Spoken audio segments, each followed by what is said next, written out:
নমস্কার বন্ধুরা, রিনাস হোমলি কিচেনে সকলকে স্বাগত। আমার আজকের রেসিপি কলমি শাক দিয়ে মসুরির ডাল। এখানে আমি 1 কাপ মসুরির ডাল ধুয়ে রেখেছি। এখন একটু জল দিয়ে ভিজিয়ে রাখবো আধ ঘন্টা মতো। ডালটা আগে ভিজিয়ে রাখলে তাড়াতাড়ি সেদ্ধ হয়ে যায়। এখন এখানে 1 আঁটি কলমি শাক আমি বেছে ধুয়ে রেখেছি। শাকটাকে এখন আমি কেটে নেব।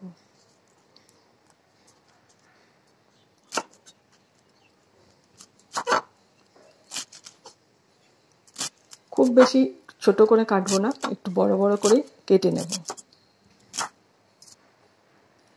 সব শাক আমার কাটা হয়ে গেছে। এখন একটা কড়াইতে কিছুটা পরিমাণে জল নিয়ে আমি ডালগুলো দিয়ে দিচ্ছি সেদ্ধ হওয়ার জন্য। দিলাম সামান্য একটু নুন।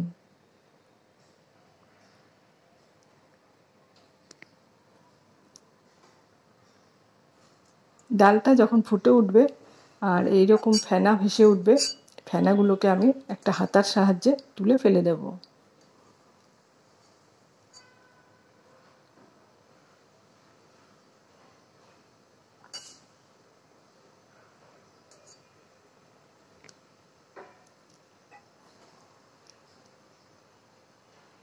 ডাল আমার ভালো মতো সেদ্ধ হয়ে গেছে।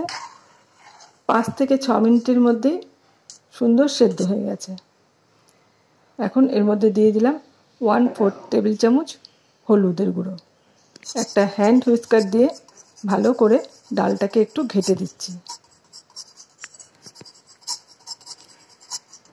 এবার একটা প্যান গরম করে তার মধ্যে দিয়ে দিলাম 1 টেবিল চামচ সরষের তেল। তেলটা গরম হয়ে গেলে একটা শুকনো লঙ্কা আর হাফ চা চামচ কালো জিরে দিলাম। 5-6 কোয়া রসুন মিহি করে কুচিয়ে নিয়েছি, সেই রসুনটাও দিয়ে দিলাম। রসুন ভাজার সুন্দর একটা গন্ধ বেরোলে আমি কেটে রাখা শাকগুলো দিয়ে দেব।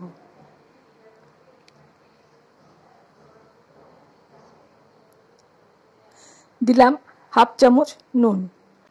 এবার শাকটাকে 2 থেকে 3 মিনিট আমি ভালো করে ভেজে নেব।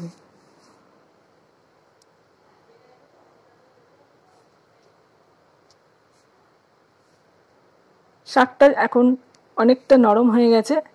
এখন আমি শাকটাকে ওই সেদ্ধ করা ডালের মধ্যে ঢেলে দেব।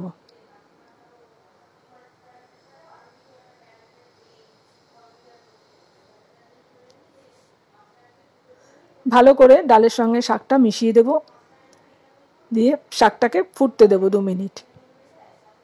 2 মিনিট ফুটিয়ে নেওয়ার পরে দিচ্ছি 2 কাঁচা লঙ্কা আর আরও একটু নুন। আবারও একটু ভালো করে নাড়াচাড়া করে মিশিয়ে নেব।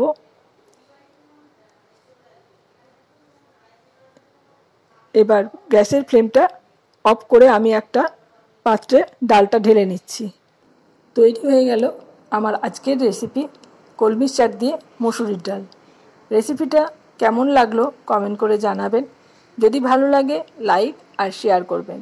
চ্যানেলে নতুন বন্ধু থাকলে আমার চ্যানেলটা সাবস্ক্রাইব করে আমার পাশে থাকার অনুরোধ রইল। আজ এই পর্যন্ত, আবারও চলে আসবো নতুন কোনো রেসিপি নিয়ে।